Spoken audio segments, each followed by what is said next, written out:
आज तर ढोकळ्याने ना वाटच लावली होती माझी. थोडक्यात वाचले मी. एकतर पहिल्यांदा ढोकळा बनवत होते.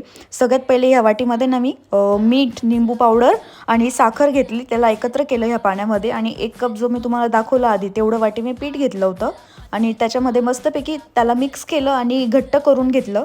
जोपर्यंत ते असं पातळ होत नाही आणि चमच्यामधून असं थेंब थेंब गळत नाही तोपर्यंत. त्यानंतर त्यामध्ये सोडा टाकला. तुम्हाला हवा तेवढा तुम्ही टाकू शकता. सोडा टाकून त्याला एकत्र केलं आणि माझ्याकडे जी जर्मलची कढाई होती त्याला मी मस्त ऑइलिंग केलं आणि त्याच्यामध्ये ते जे आपण तयार केलं होतं बॅटर मी ते टाकून दिलं आणि कढाईमध्ये वाफेला ठेवलेलंच होतं पाणी. त्यानंतर मग पीठही आपलं टाकून दिलं त्यामध्ये. एका साईडला फोडणीची तयारी करत होते. बाकी तर होतच होतं, पण ना माझ्यासोबत काय आज झालं होतं काय माहिती, देव जाणे. एका साईडला ढोकळा तयार झालेला होता, पण तो थोडासा ना आतून कच्चा राहिलेला होता. आता घरच्यांनी खाल्ला, चव तर इतकी जबरदस्त होती ना की काय सांगू, विचारूच नका.